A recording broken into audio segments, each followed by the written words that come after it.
news all over the world. CGTN correspondent Hahm with you here.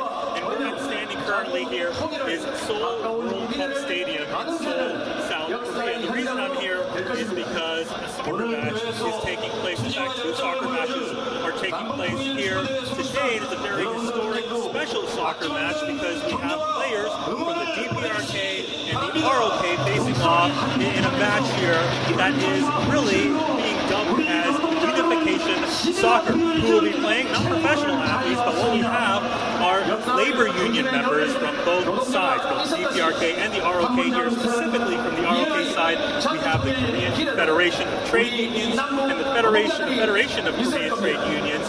And on the other side, we have the General Federation of Trade Unions of Korea. And this is a very significant event because it's the very first civilian level or private level exchange between the two sides since that historic Inter-Korean summit back in April. And right now, it may be very loud in here.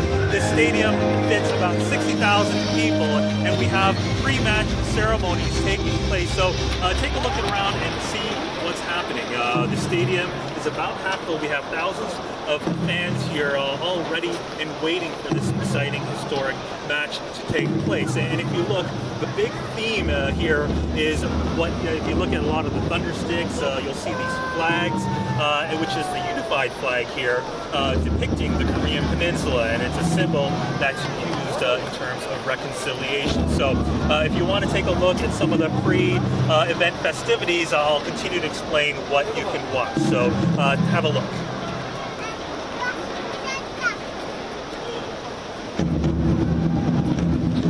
Now, once again, for those of you tuning in, this is an historic soccer match. It's being dubbed as Unification Soccer or Unification Football, and we have teams from, or members from the Korean Confederation of Trade Unions and the Federation of Korean Trade Unions going up against players from the DPRK's General Federation of Trade Unions of Korea. This is the first private level exchange between the two sides, but it's not the first time that we've seen such matches take place. In fact, this is the fourth time that we're seeing a soccer match take place between labor unionists from both sides. The very first time this happened was back in 1999 when it was held in the DPRK capital of Pyongyang in 2007 in Changwon, and then in 2015 last year, the fourth such event.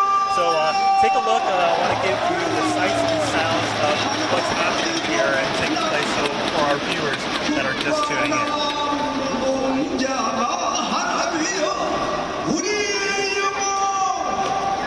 Now again, this is the fourth such instance of having this unification football match take place. It was in fact scheduled to take place back in 2016, but that was canceled because at the time the South Korean government had said it wasn't the right time to hold such events when relations between Seoul and Pyongyang were hitting a low point at this point. But ever since the April 27th Inter-Korean summit between South Korean President Moon Jae-in and DPRK Chairman Kim Jong-un, we've had this event scheduled, and it was finalized when a committee from the South Korean side, the Committee for the Implementation of the June 15th Joint Declaration, visited the DPRK in June to iron out the details, and this is what we have here. The DPRK delegation, a 65-member delegation, arrived here in South Korea on Friday along the land route. But again, for some of our viewers just tuning in, I want to give in the sights and sounds of some of the pre-game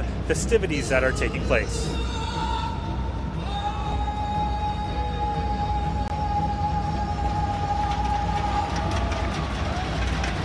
As you can see, some of these performers are carrying flags. It's known as the Unification flag, and it depicts a white background with a blue Korean peninsula, and it's been used in several instances of joint cooperation. Many of our viewers may have seen this flag just as early as last February during the Pyeongchang Winter Olympics, when the DPRK and the ROK entered the opening ceremonies of the Pyeongchang Winter Games under this joint unification flag.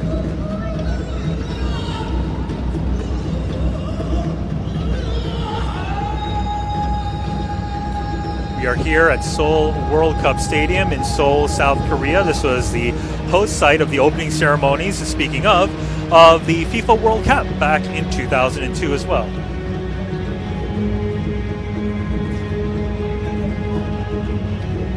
Organizers expecting roughly 30,000 people to show up to this event. We see members from various trade unions here in South Korea, as well as regular citizens to take part in this event, featuring DPRK players as well as ROK players. It's a very rare instance that regular citizens get a chance to watch DPRK citizens in action.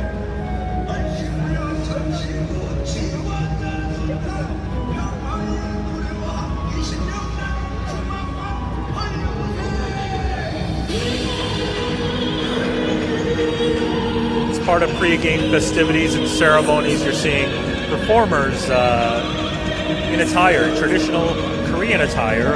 It's known as the Hanbok, and it's an attire, part of a culture that's shared between both the ROK and the DPRK. And many of the fans in the audience here taking these pre-game festivities in. If you're just tuning in, we're watching this unification soccer match about to begin. Kickoff is scheduled for about 7:45 GMT. It looks like they're running a little bit behind schedule, but of course that's not what's important here. Who wins and loses, goals are not important. It's the fact that the two sides can really get together and organize such an event here in Seoul, South Korea.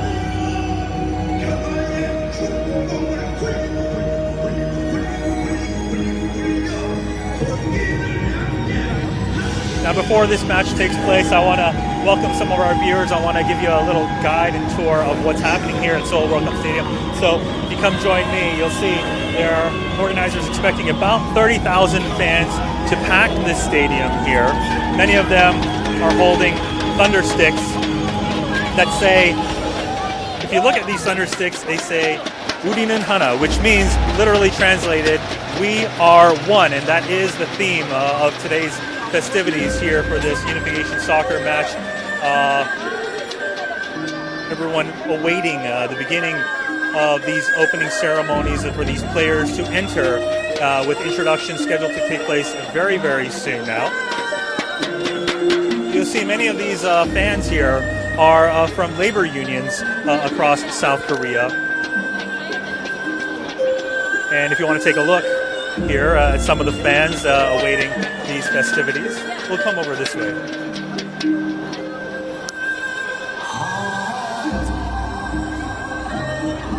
So some of the pregame festivities, acrobatics and aerials taking place. Show our viewers all the preparation that was made ahead of these games. Organizers didn't have that much time to organize this event. This was finalized, like I mentioned earlier, back in June when a Korean delegation visited Pyongyang to iron out details.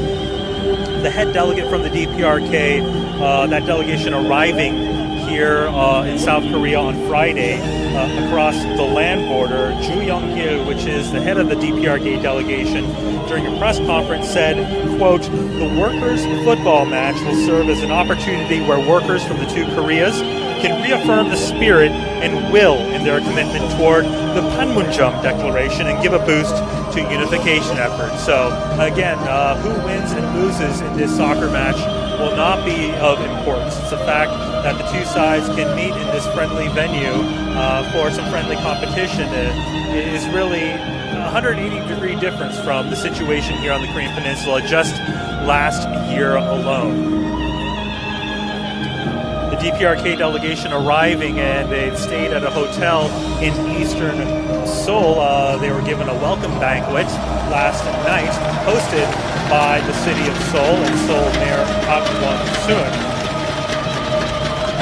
After today's matches, they are scheduled to visit on Sunday a grave of an individual known as Chun Tae-il, and he's somewhat of a martyr here for laborers here in South Korea. He's famous because back in 1970, he protested working conditions here in South Korea demanding better working conditions for laborers. He unfortunately, in protest, set himself ablaze, and he is somewhat known as a martyr. So the DPRK delegation will visit his grave, and after that, on Sunday, and after that, they will go back to the DPRK. So we're just awaiting the entrance of the players that will take part in this match, this first match between members of the Korean Confederation of Trade Unions and the General Federation of Trade Unions of Korea from the DPRK.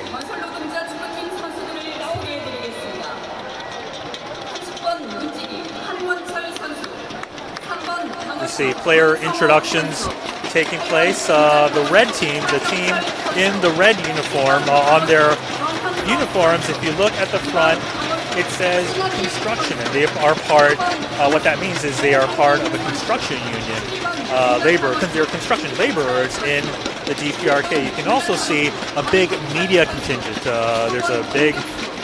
There's big interest here in South Korea, obviously, with this historic match taking place. So what we're seeing now is player introductions from the DPRK side.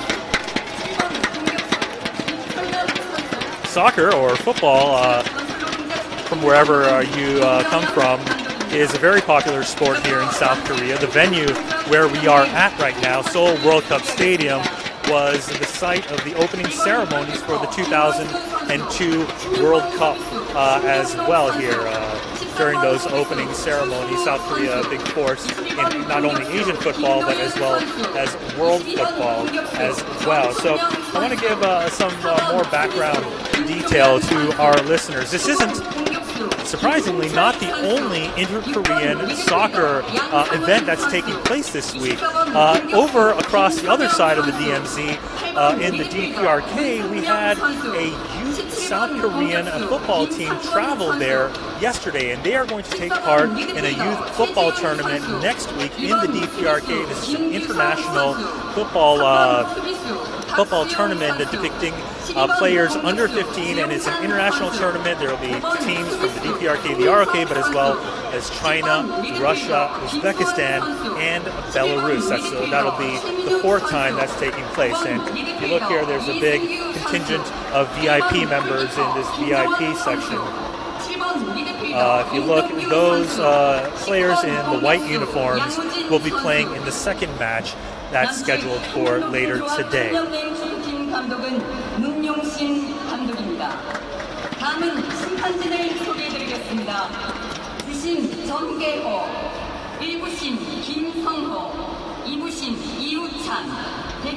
Again, if you're just tuning in, you're watching an historic unification soccer match as it's being dubbed here in South Korea. We're going to see players from the DPRK who arrived here in South Korea yesterday going up against a delegation of players or a team of players from the ROK.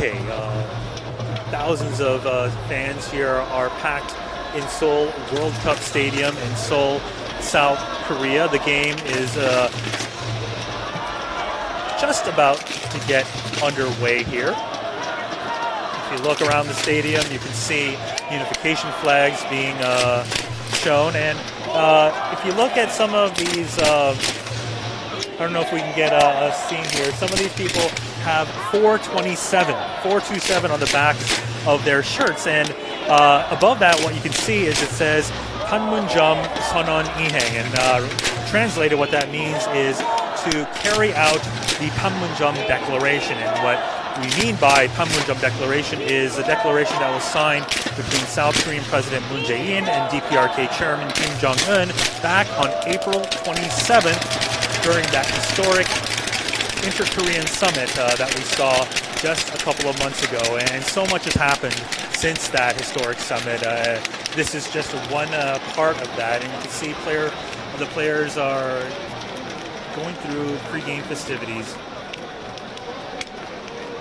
The ceremonial handshake, the officials are there as well. You could probably expect a commemorative photo session to take place. There's also a very big media contingent here in the stadium as well, showing and also this match is being broadcast live here on domestic TV as well across a cable platform here in South Korea. So there's obviously a very big interest in this historic match here. So again, just to give you the sights and sounds of what's happening here for our viewers, you can take a look.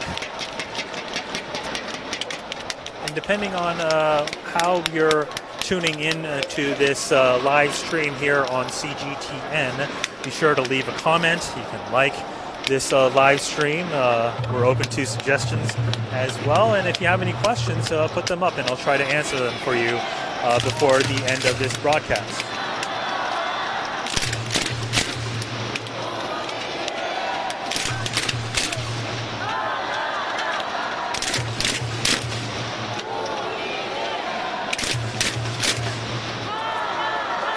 For our non-Korean speaking viewers out there, you can hear the fans chanting right now. They are chanting 우리는 하나다, which means in Korean, we are one. And that again is the theme here for this unification soccer match, which is just about to get underway here in Seoul World Cup Stadium in Seoul, South Korea.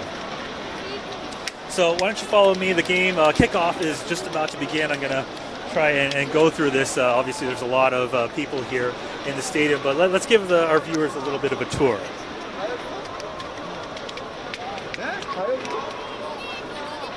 See, the coin flip is about to take place as well. But who wins, who loses, goals, not important in this match. What's important is that two sides show fair play. We do want to see them play with their greatest efforts. Hopefully, we don't want to see anybody get injured as well, because really, this is a friendly soccer match between the DPRK and the ROK, and this isn't, in fact, the first instance that soccer or football is being used as a diplomatic way to really bring the two sides together. So I'm gonna be quiet for a little bit to give you the sights of kickoff, which is just about to begin here.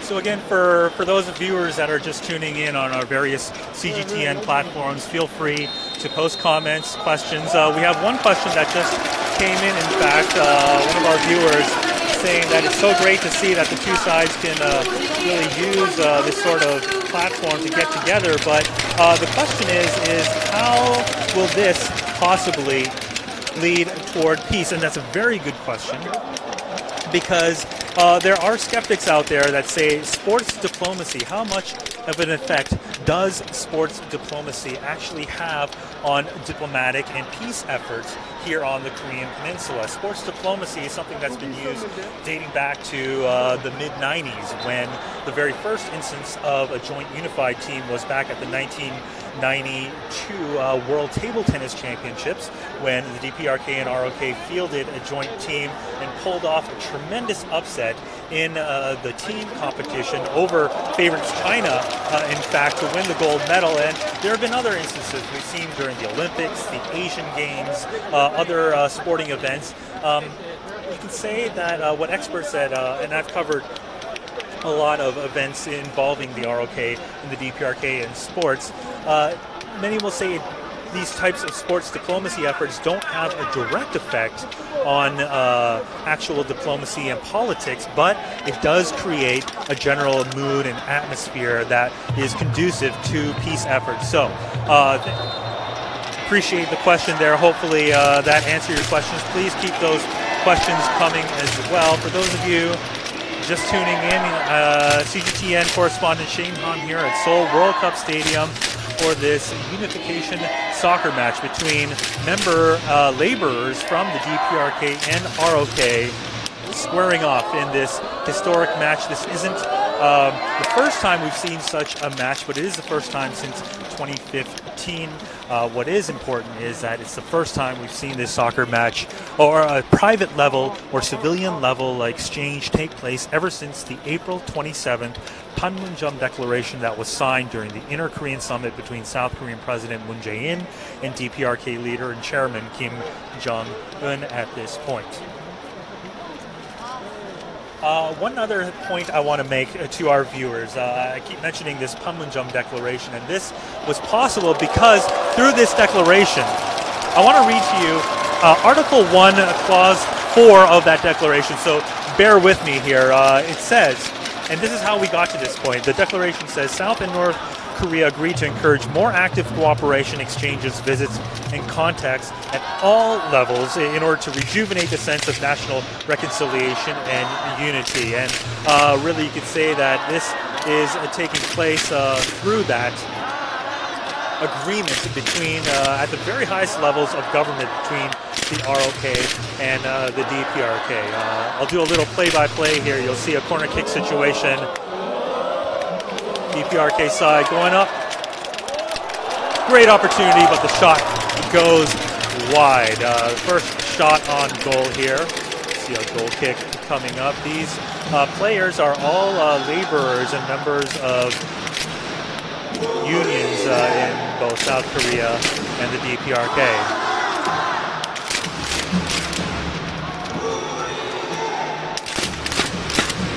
This has definitely got to be an honor for many of the players that are on the pitch right now, because they're able to play not just in such extraordinary circumstances, but this pitch itself, so much history alone. Again, this was the site of the opening game and opening ceremonies of the 2002 World Cup that was jointly hosted by Korea and Japan. For our sports fans out there, you'll remember back in 2002, host nation South Korea reached the semifinals, the first Asian nation to reach the semifinals of the FIFA World Cup back in 2002. That has yet to be replicated. Let's look at the action here a little bit. You'll see a 2-on-1 situation broken up by the defender from the South Korean side. Now these players are amateurs, but you can tell that their skills are pretty superb here.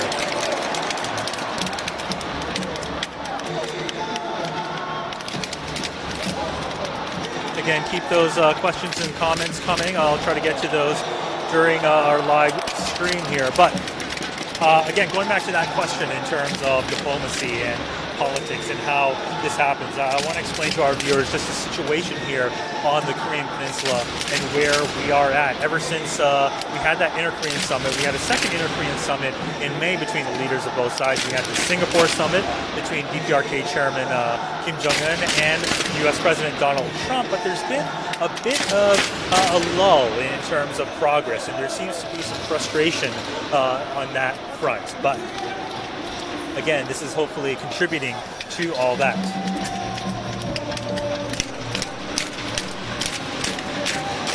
In terms of sports diplomacy, in a couple of weeks, what we're also going to see at the Asian Games, scheduled to begin on August 18th in Indonesia, DPRK and ROK will again be fielding joint teams there in women's basketball, canoeing, and rowing. We've seen an international competition where the two sides have fielded joint teams here. There's going to be a lot of interest in that. The two sides were able to agree on that when sports officials in Panmunjom several months ago were able to agree to field those joint teams. And it's not just sports that we've seen since April. We've seen reconciliation and talks in railway, in roads, sports, forestry. We've had military talks as well, and on Monday we're going to see high-level talks on Monday between the Unification Minister of South Korea and his counterpart from the DPRK, the head of the Committee for the Reunification of the Fatherland, Lee Sung-kwon, and South Korean Unification Minister Cho Myung-gyun. The hope is on the agenda for those high-level talks on Monday will be a possible be a possible third inter-Korean summit between the leaders of the ROK and the DPRK. If you read the Panmunjom joint declaration, in that one of those clauses, it does say that President Moon has agreed to go visit Pyongyang sometime in the fall. That specifics of that have yet to be ironed out. So let's have a look here around the stadium. Come follow me.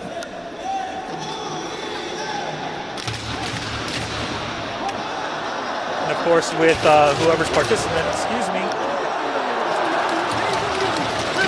with people that are present here, there's a big security presence here as well. Just the sheer number of individuals that are involved. A lot of the fans taking a very big interest in who's playing here as well, both local and foreign media.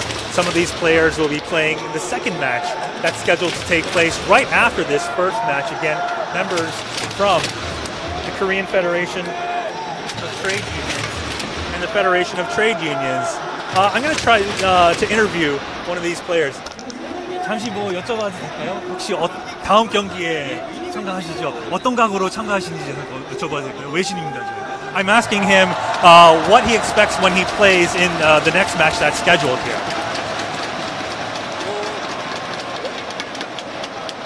저희는 승패를 떠나서요. 그냥 뭐 남측하고 북측하고 같이 잘 평화로운 통일 기용해서 열심히 그냥 같이 그냥 다치지 않고 그냥 좀 잘 돼가지고 진행돼가지고 좀 좋은 경기를 펼쳤습니다. So what he's saying is that he hopes that winnings and losses is not important. What's most important is that the two sides can be won and that hopefully nobody gets injured in the match. Good luck and thank you very much. Thank you. Thank you. All right. So again, one of the players that will be taking part in the second match that's scheduled to take place here in this historic inter-Korean summit. Or soccer match. Don't want to misspeak there. Again, keep those questions and comments coming. A lot of the fans here that are part of labor unions here. These are umbrella labor groups that consist of labor unions in various sectors, metal workers, auto workers, you have shipbuilding industry officials as well. Let's try to get one of these fans that are watching here. Let's see what their thoughts are. 안녕하세요. 혹시 한 가지 여쭤봐도 될까요? 지금 생방송 하는데 오늘 어떤 각오로 지금 관람하고 계시는지. 예, 남북이 통일되었으면 하는 마음입니다. Okay, this fan here hopes that South and North will reunify. 오늘 승패가 중요한 건가요? 아니면 어떤 건가요? 승패가 중요하지는 않다고 생각합니다. 모여서 이렇게 문화 교류를 하는 게 중요하다고 생각합니다. The fact wins and losses is not important. The fact that the two sides can really exchange on a cultural level is what's most important. 감사합니다. All right, so again, one of the fans that are watching and taking in this match here in Seoul World Cup Stadium.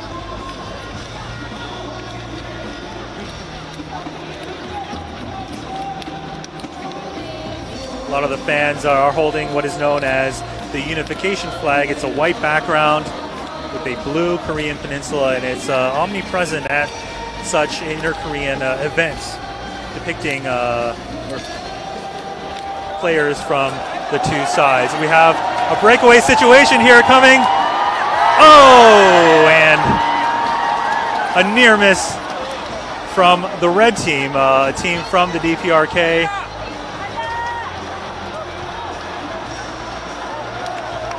A missed opportunity there as well, so for some of our football or soccer fans. Here at Seoul World Cup Stadium, you have players from the Korean Federation of Trade Unions and the Federation of Korean Trade Unions in South Korea going up against players from the General Federation of Trade Unions of Korea from the DPRK. There's a big contingent of not just fans, labor union members, but VIP members as well, including the mayor of Seoul here, Park Won-soon, who gave a congratulatory speech. In terms of what's on the schedule, we have this soccer match. There will be halftime. There will be more festivities after this match. And a second match is scheduled to take place at about 8:30 GMT.